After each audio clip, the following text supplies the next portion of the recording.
Mics, camera, action. Welcome to Takaro Kids, the definitive podcast for kids to understand what's going on in the world around them. You like that introduction, Debbie? I did. I think it was very good. We skipped a week, unfortunately, and clearly We you've did. used that time well to think about a good intro. So, good job. Thank you. Thank you. I appreciate it. So, this week, what are we going to be talking about? In the last 2 weeks, there's a lot that's happened, but the two most important stories that we wanted to cover today are from space, the Artemis II mission, and the second, which is happening down here on Earth and has been happening for a while now, is the Iran-US conflict. So we're going to cover both these stories.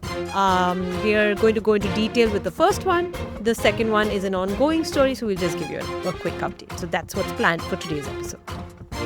Awesome. So Artemis 2, we already did cover Artemis 2 and, its initial launch date, then its postponed launch date, then its final launch date, so it's been through a little bit of a back and forth in terms of timing, but they are actually all done with the entire mission, right? Yeah, I mean, see, the back and forth is but natural. For a mission of this size and of such importance, they literally took 10 years to plan this mission. The 4 astronauts who prepared for 3 whole years for this mission are Reed Wiseman, he's the commander. There's Victor Glover, who is the pilot. Christina Koch, who is a mission specialist. She's the first ever woman, by the way, to have traveled this far in space. So that's a huge achievement. And Jeremy Hansen, and he's also the first ever Canadian to go this far from Earth. Victor Glover, in fact, became the first person of color to ever go so deep into space. So multiple records here as well. Such an exciting and big mission. Lots of prep. Now they are finally done. And I think they managed to achieve everything that they set out to. Yeah, I think so. And I think the eventual goal, right? Because a few kids have asked me, over the last couple of weeks, why did they do this? Why are they not landing on the moon? So just to kind of give that sort of context and rewind a little bit, I think the idea was never to basically land on the moon, but the idea was always to kind of create a test, what's called a dress rehearsal, a test to check if we can actually go all the way to the far end of the moon, to the dark side of the moon, if we could potentially over a period of time use moon to land and then create a base station on the moon, which will then help us go further into space. So then can further go into Mars and maybe other parts of space. So it kind of becomes a space station. Moon becomes kind of like the space station, right? Yeah. That's the big goal. It's not going to happen anytime soon. It's going to be years and years and years before any of that happens. But this was the first sort of mission to do a lot of those experiments and see what's possible. We haven't been this close to the moon in like 50 years. I think last one was 50 years ago. So what Correct. they actually did was they took the shuttle and they did a flyby. You know what a flyby is? A flyby is basically when you go as close to another planet, or in this case, our satellite, which is the moon, as close to it as possible to study it. And what you also do is you use the moon's gravitational force to basically go around it, right? So you're saving a lot of fuel. You're, kind of going into cruise mode where you're just going around the moon using its own gravity, watching it, studying it, and then, going out of it. Yeah. Right? Going out It's kind of called a away. slingshot, right? And they actually did that with Earth as well. So they go around Earth. So if you can go and, do some research to see what the Artemis 2's path was, you'll see that they actually go around Earth first. And that is slingshot using Earth's gravity and then slingshot into the moon with less resources being used. So it's very cool. It's super cool. And yeah, so they went as close to the moon as possible. They did a lot of different experiments up there. In fact, of course, like you said, Kiran, one of the most important things was learning how the human body would survive in deep space, whether we would be able to survive. Which reminds me, I watched a really interesting movie last weekend, the weekend when we should have been giving you an episode on Takaro. That's why we didn't do an episode, because Debbie was watching movies, guys. Sorry. So I went and saw Project Hail Mary. I recommend it highly if you haven't seen it with your Oh, yeah? parents. Go Okay. and see it. It is brilliant. I mean, Ryan Gosling has done such a good job, and it's really cute and it's very sweet. And it's also about basically a science teacher who goes off into deep space. His mission is to save the Earth, as usual. Most of our space mission movies are about how to save our planet. So this is about the same thing. But it's about survival in deep space. That's one of the things that these astronauts were studying, right? So, for example, they did this one experiment where they had organ chips, or what NASA has called avatars, which was basically made out of the astronauts' own cells, right? These little things to see how they respond to deep space, what happens to them. And then Yeah. accordingly, maybe, I don't know what the use would be, maybe prepare future astronauts who will go into deep space in terms of the kind of suits that they will wear or the kind of Yep. environment that they will need to be in, how much oxygen, how much humidity, how much heat, all of these things, maybe the kind of food that they will need to eat to survive, right? So it's all of these kind of things that they've been studying in addition to a lot many more things, of course. And if you remember, we did this a couple of episodes, I think, on the astronauts who were stuck at the space station, Yeah. Sunita Williams and Butch Wilmore, who again they were stuck for so long. They created a record by staying the longest in space. But when they came back, there were actually issues and a lot of medical care required and urgent care required. So space does a lot of different things to your body, which we don't know about as yet, right? Yeah. And so that is a big, big sort of goal to be able to then go maybe set up that moon, landing pad and then a space station over there. I mean, think about it. You're building something in a completely different environment. We have only built stuff on Earth. We've never built anything anywhere else. So yeah, it's beautiful to think about the possibilities. To think about the possibilities for sure, but it also makes you appreciate something else, which is how amazing it is that the earth has been taking care of us humans so beautifully. Literally, like it's the perfect environment for us to thrive in. Right? Everything Yeah. is just right. Just the right amount of water, just the right amount of oxygen and nitrogen in the air, just the right amount of everything that we need to grow and survive. We are trying to replicate these living conditions in somewhere else in space, to be able to do the same thing, which is thrive and grow and learn and survive, right? So it makes you appreciate what you already have and maybe give it a Yeah. little bit more thought in terms of how can we make sure that we keep it like that, this planet of ours that is so perfect in so many ways. It's interesting to see us wanting to expand and grow into different places. It's very interesting. It's a very human thing to do. Um, but then you also have to wonder, all those sci-fi movies, whether there are others out there, right? Is there any Mm. other life out there? Someone else like the humans who's in some other planet What? many, many, many millions of years ago? I mean, years away. Yeah. Watch the movie. Like I said, watch the movie. No spoilers, but watch Ooh, the movie. But yeah. okay. So yeah, So, so this happened. mhm. It's a very big deal, like we mentioned. The last time we did this was in 1972. This is way before, I mean, Kiran and I were also not born at that time. So this was a long, long time ago. And they, after flying so many miles slash kilometers away from Earth, they are finally back. Yep, they are back. On April 10th, Orion re-entered the Earth's atmosphere. And that's also a very dramatic thing, right? Because when you're re-entering the Earth's atmosphere, it's one of the most, I would say, dangerous moments in the entire mission. Because the Earth's atmosphere has so many layers. And at that speed, when it's coming through, those layers actually burn up things to literally create dust out of it. And so this, space shuttle has to be resistant enough to face those temperatures, to face the speed.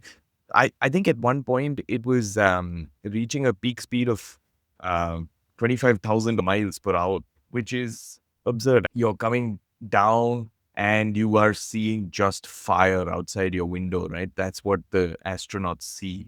And it's hotter than lava. It's 1,000+ degrees Celsius. Oh, it's Yeah. crazy.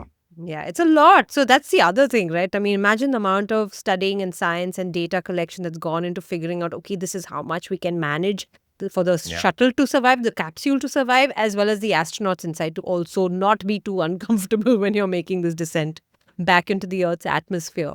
Yeah, so they came back. They descended with drogue parachutes. They are called 3 main parachutes around 6,000 feet. Were used to slow this capsule down for when it finally splashed down. So usually they always land in a water body, right? So they splashed down and In they the were lifted Pacific Ocean. out in the Pacific Ocean. And then they were taken out for, and as usual, as per protocol, taken away for their health checks. And, they're obviously figuring out now this is going to be a debriefing session. What did you learn? What did you see? And how are you feeling? Coming from space, splashing down on water. Water is one of the main things that we're going to be talking about next. And this is the Iran conflict. Yes. Why water? Because the Strait of Hormuz is the main point of contention right now in this war. It's been going on for 40 days now? And there's been a ceasefire, which basically means all parties have agreed to stop shooting out missiles, attacking each other. So there's a ceasefire, Yeah. right? You stop. For those of you who are joining us today and have not listened to any previous episodes, I'll give you a quick recap. So there's been a war. Please go listen to the previous episodes. I would recommend that highly. We go into a lot of detail. Yeah. But for you right now, Iran and the US have been fighting. They were basically fighting because the US said Iran has too much nuclear power and we cannot let that happen. We cannot trust them with nuclear power. So then the US decided to go in and attack. They attacked their country and Iran then decided to fight back and they retaliated. Iran controls, like Kiran mentioned, the Strait of Hormuz. Go look it up on the map. The Strait of Hormuz is a very nice, pretty little channel of water that carries an extremely important load, which is it carries a lot of tankers that carry fuel to many different other countries. When you control the Strait of Hormuz, you control the ships that carry oil and fuel. And when you control that, you control the world's economy to a large extent. And that's exactly what's happened. Iran said Strait of Hormuz is ours. We control it. If the US keeps fighting with us, then we are going to make sure that nobody gets this oil and fuel, right? Only the people we select. Iran also went down the path of saying any ship that needs to cross the Strait of Hormuz now needs to pay them $1 million. Wow. That is they need money, crazy, right? Iran needs money. They do. Yes. When fighting a war is expensive. So that's, I guess, their way of, blackmailing It's also people. their way of saying, of saying, we control this, and if you don't pay us, we're not going to let you through. It is a classic bully in the playground sort of, methodology. It's interesting, though, to see who the bully is in a fight depends on who's telling the story. So always remember, whenever you're hearing a story about a conflict or a war or people disagreeing with each other, when you talk to either party, they will have their own version of events, right? So Iran has their own version of what they think is true. The US believes that they are doing the right thing because they think what they think is right, right? So you have that. So you have to always make sure that you know who your source of news is and try and balance out all the information that you're getting. That's what we are trying to do here at Takaro as well. We try and make sure that we're giving you a balanced view of what is happening. The key thing that we have to consider over here is also there's a ceasefire which is happening, which is something that Israel, Iran, and the US have agreed to. But what's interesting is Israel has come back immediately after the ceasefire and said, hey, this does not include Lebanon. And we are going to keep attacking Lebanon.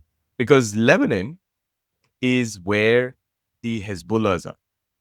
And if you remember, we've talked in the past a lot about the whole Israel-Palestine conflict. And the Hezbollahs support the Palestinians, but going against Israel. And so Israel is using this as an opportunity to go after those groups of what they call militia, they call terrorists, Hezbollahs. And so they have said that this ceasefire will not include Lebanon because we're going to keep attacking the Hezbollah in Lebanon, but we're not going to attack Iran for now.